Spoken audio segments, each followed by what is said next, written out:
Nos encontramos en el despacho del presidente de la ciudad autónoma de Ceuta, Juan Vivas, para hablar de esta semana trágica, esta jornada histórica en lo negativo. Juan Vivas, buenos días. Hola, buenos días. Como estaba diciendo, una semana trágica, unos días históricos que no tardaremos en olvidar. Miles de personas se han entrado sin control en nuestra ciudad, deambulaban por las calles, había miedo, incertidumbre entre los conciudadanos de Ceuta. Ahora hay analistas que dicen que esto se veía venir, que Marruecos ya había avisado de que la acogida del líder del Frente Polisario podría tener consecuencias para España. Todos sabemos, sobre todo los ceutíes, que cuando Marruecos habla de consecuencias siempre apunta a Ceuta y a Melilla. ¿Cómo lo ve el presidente? Pues primero que no es ninguna exageración el calificativo que acaba usted de dar. Ha sido una semana trágica. Yo tengo 68 años, soy de Ceuta, llevo sirviendo a esta ciudad como funcionario de la misma, si computo el tiempo de presidente, durante más de 45 años, como presidente en concreto más de 20 años, y yo no he vivido un momento tan difícil. Creo que han sido los momentos más difíciles de Ceuta, porque Ceuta tenía la percepción de estar siendo invadida. Esto no era una crisis migratoria, sino esto era poner en jaque algo tan sensible como es la seguridad de nuestra frontera, y es tanto como la integridad territorial de Ceuta, nuestra soberanía. Y así hay que enfocarlo y así hay que valorarlo.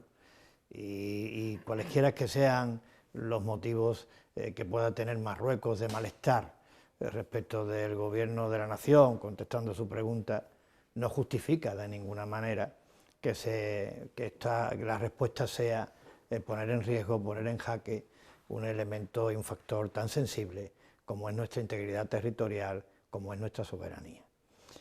Lo hemos pasado muy mal los ceutíes, lo estamos pasando mal, pero ha habido momentos de muchísima angustia, de muchísima incertidumbre y de muchísima preocupación.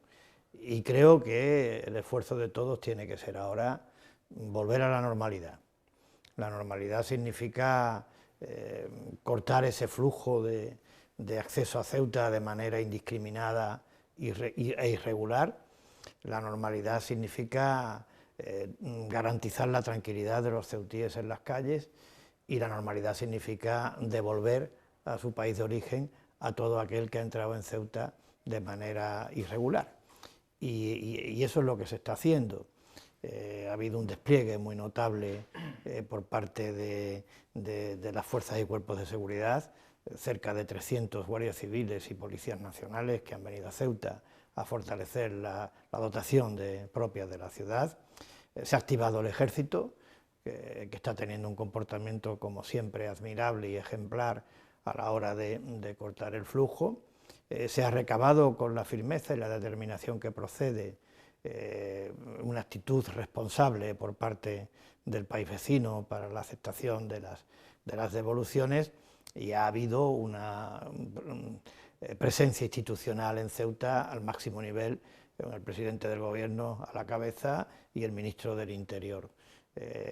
Al mismo tiempo, la Unión Europea, a través del vicepresidente de la Comisión, también ha puesto de manifiesto que esta no es la frontera solo de España, que lo es.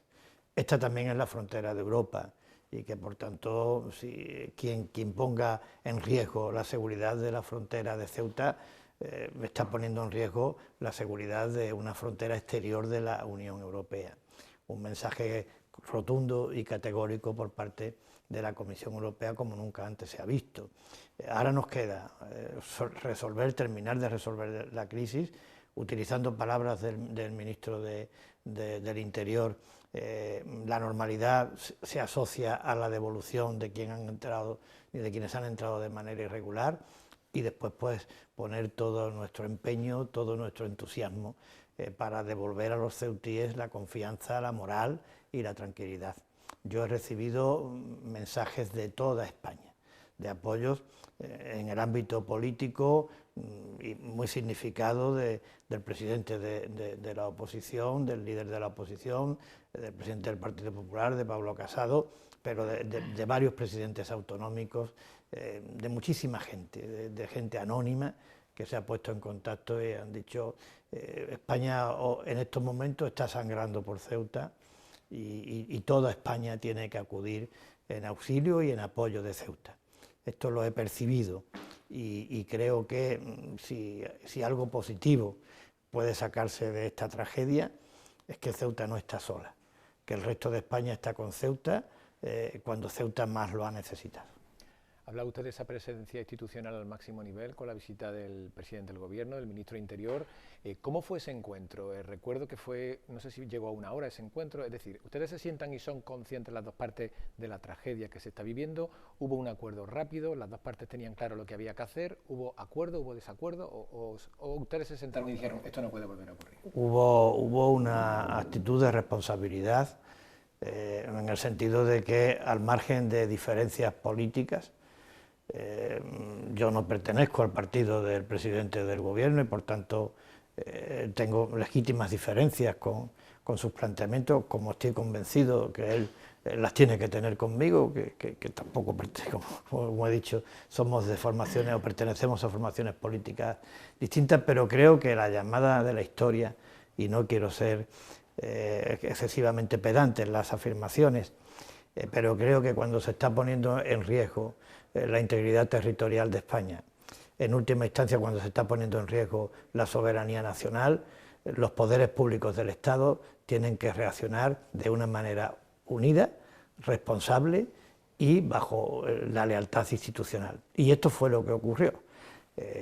No se habló de política, se habló de Estado y se habló de cuál tenía que ser la respuesta del Estado a través de quien tiene atribuidas constitucionalmente las capacidades ejecutivas en la división de poderes que establece nuestra Constitución, que es el Gobierno de la Nación. ¿Cómo había que responder a eso?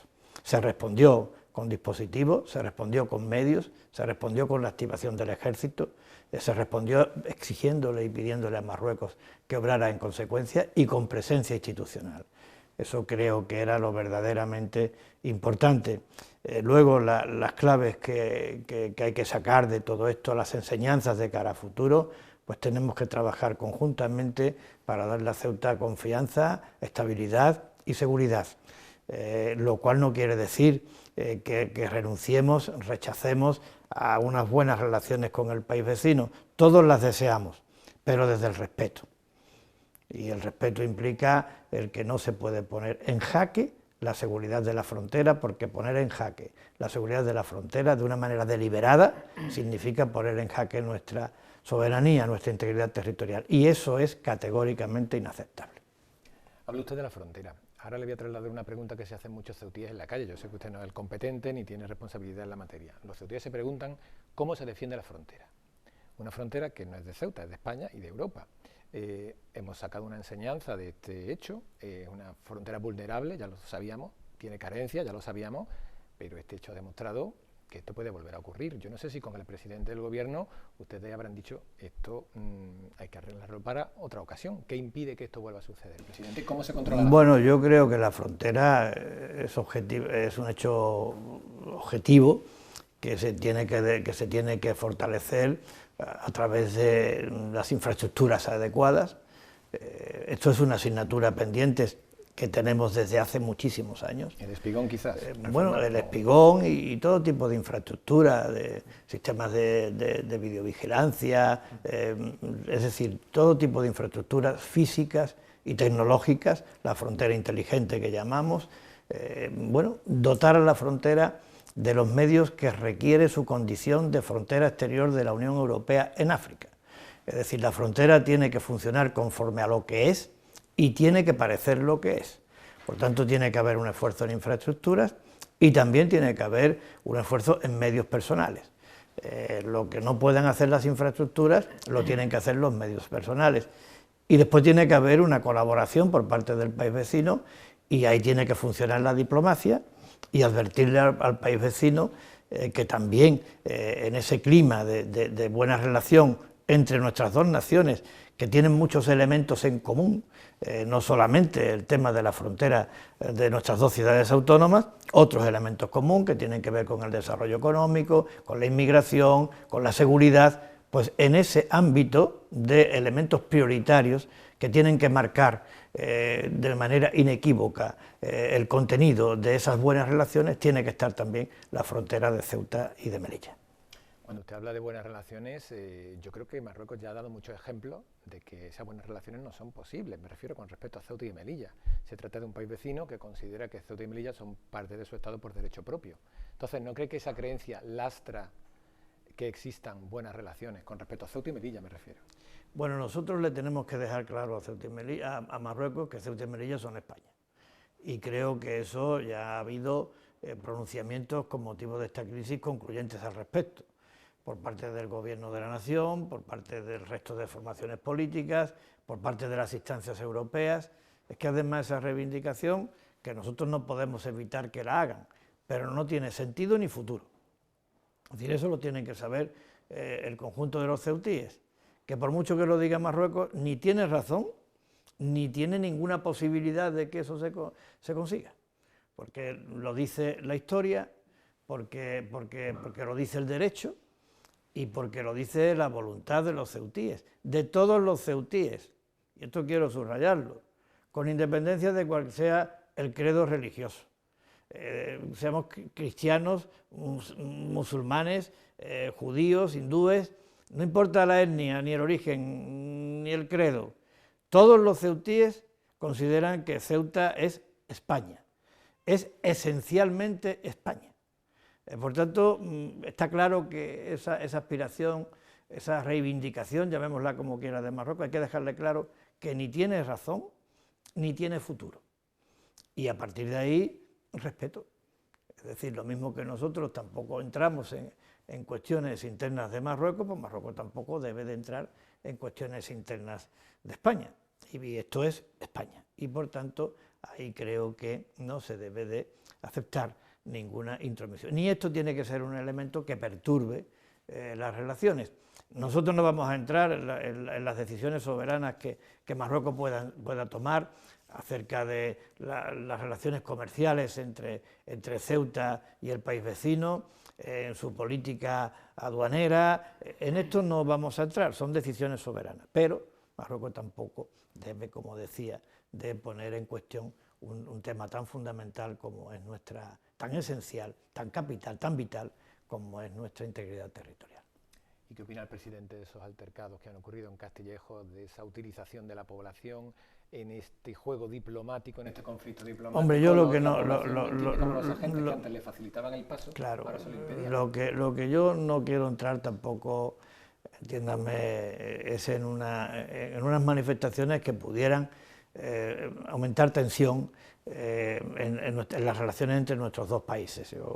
Yo creo que tenemos todos que actuar pensando en Ceuta.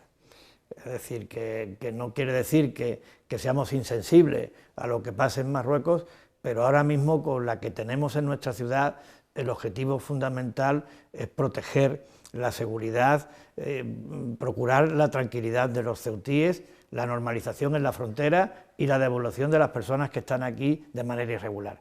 Ese tiene que ser nuestro objetivo y en eso nos tenemos que centrar. Lo que pasa en Marruecos, hombre, no somos insensibles, pero está pasando en el país vecino y que sean las autoridades del país vecino quienes afronten esas situaciones y las valoren. Vale. Ya ve que usted es tan diplomático como siempre. No, diplomático no, estoy poniendo el foco de atención donde creo que debo, que es en mi tierra y en mi pueblo y en mi gente. Y creo que además ese es el mensaje que desde el Gobierno de la Nación también recibimos, y desde todas las instancias. Vamos a respetar también esa capacidad de decisión que puedan tener las autoridades marroquíes respecto de lo que ocurra en Marruecos. Desde luego, lo que desde esta parte de España y desde esta posición y desde esta frontera decimos que es que lo que no puede utilizarse es a la población con fines políticos para además poner en riesgo la estabilidad y la seguridad de Ceuta. Eso absolutamente categórico y rotundo. Y ahí no cabe actitud diplomática ni moderada, ahí solo cabe firmeza, que es la que le estoy manifestando. Muy bien. Un par de preguntas más, presidente. Con respecto a las devoluciones de las que usted me habla, bueno, la delegación del Gobierno cifraba en 1.500 los menores que habrían entrado en Ceuta.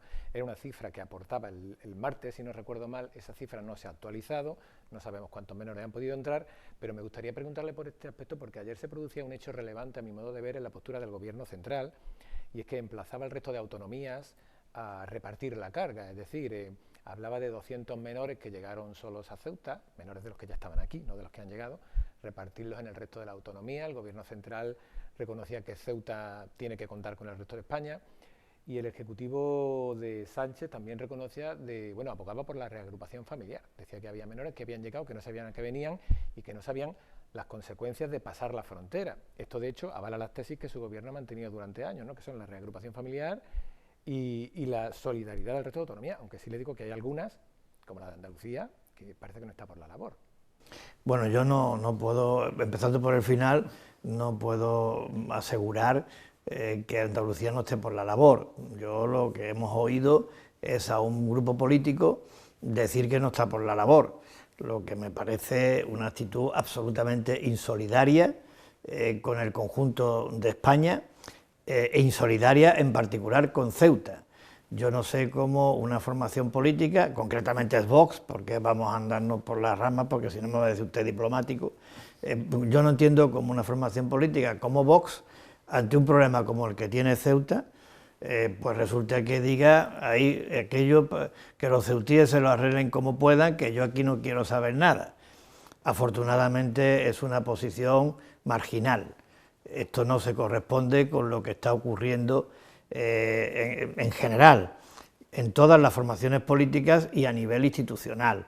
Lo que estamos recibiendo son mensajes de apoyo y de solidaridad y llamadas para decir, oye, aquí tienes todas mis capacidades y recursos puestos a disposición para que Ceuta pueda salir de este atolladero, y eso yo creo que con eso es con lo que nos tenemos que quedar, no con quien muestre una actitud insolidaria respecto de Ceuta. Esa es la excepción y por tanto no le demos tanto crédito a la excepción. A mí durante la crisis me llamó el presidente Juanma Moreno para decirme que en todos los ámbitos, y no excluyó ninguno, podía contar con la Junta de Andalucía. Y a mí lo que me importa es la opinión y la voz del presidente Moreno, no de un grupo político que no está participando del gobierno y que ha manifestado una actitud absolutamente insolidaria con Ceuta, con los ceutíes, con España y además de irresponsable. Nosotros en este tema de los menores, como usted bien dice, confirma y ratifica lo que hemos hablado durante muchísimo tiempo. En beneficio y en interés del menor, el objetivo tiene que ser el reagrupamiento familiar. Aquí muchos menores han venido confundidos, han venido engañados, otros han venido con la propia familia entera. Por tanto, creo que eso genera un perfil del menor que tenemos aquí, que debe de ser objeto de análisis y de estudio para saber cada caso, cómo está y sobre todo procurar el reagrupamiento familiar.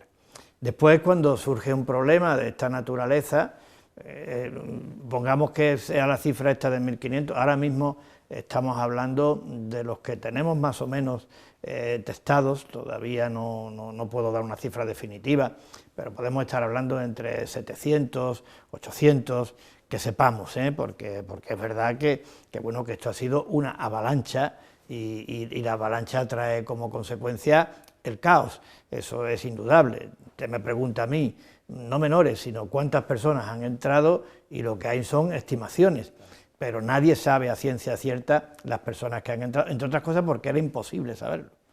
Entonces, creo que se tienen que dar las dos vías, una, procurar el reagrupamiento familiar, y esa otra segunda vía que enlazo con el planteamiento que siempre hemos hecho.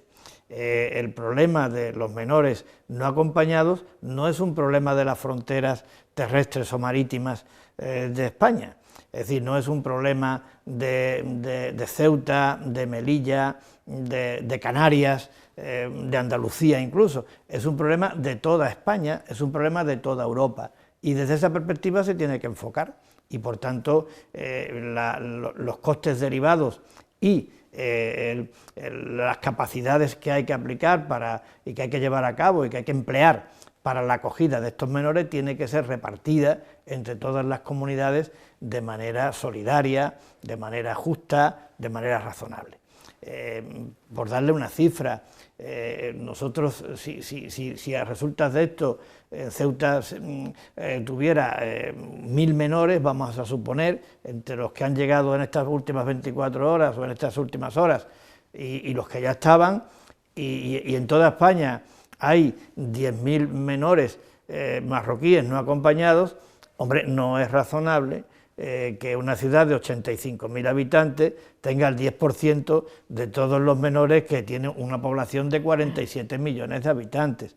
Eso creemos que no se tiene que producir y creemos que hay que apelar a la solidaridad del resto de las comunidades, al compromiso del Gobierno de la Nación para articular los mecanismos adecuados para que esa solidaridad funcione, y ese es nuestro objetivo. Y estamos encontrando receptividad en ese sentido. Vale. Última pregunta. Una visión general de la ciudad a día de hoy, en 3 puntos. Frontera, que parece que esta noche no se han producido entradas, en las calles de Ceuta, en la que parece que hay algunos grupos, los agentes lo hemos visto esta mañana, que acompañaban a los adultos hacia dependencias de la Guardia Civil para que la Guardia Civil los devolviera.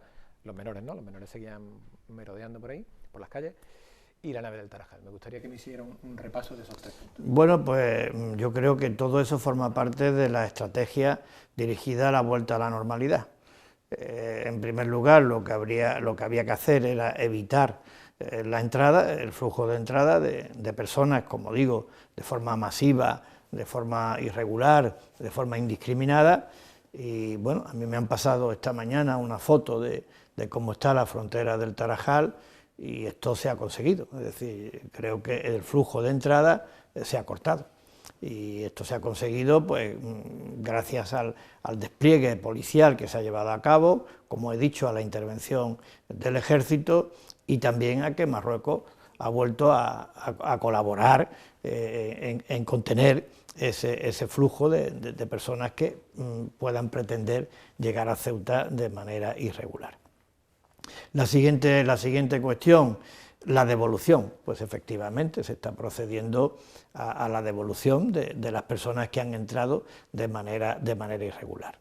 Los menores, pues se ha llevado a cabo un despliegue en un tiempo récord, porque creo que es muy difícil responder, porque no hay recursos establecidos o implantados, por no ser redundante, cuando te llegan 700, 800 menores a una ciudad de 85.000 habitantes, donde nadie puede pensárselo, es decir, es imposible tener prevista esta contingencia.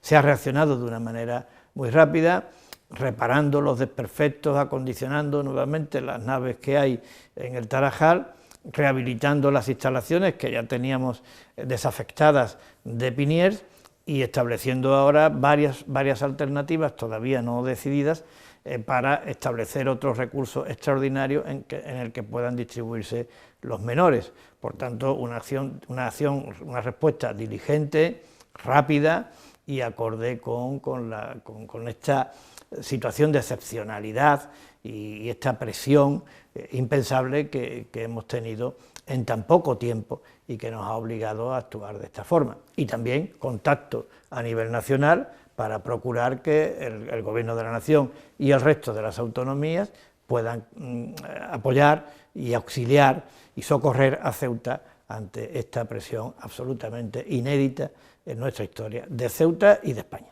¿Y en las calles, presidente? Y en las calles, pues mucha presencia policial, que es lo que se está produciendo. Hay altercados, se están produciendo algunas reyertas, se están produciendo intentos también de ocupar determinados locales que están vacíos, y bueno, ese clima de percepción de inseguridad sigue existiendo en la ciudad, y es obligación de todos cortarlo y reponer la tranquilidad y el sosiego de los ceutíes cuanto antes.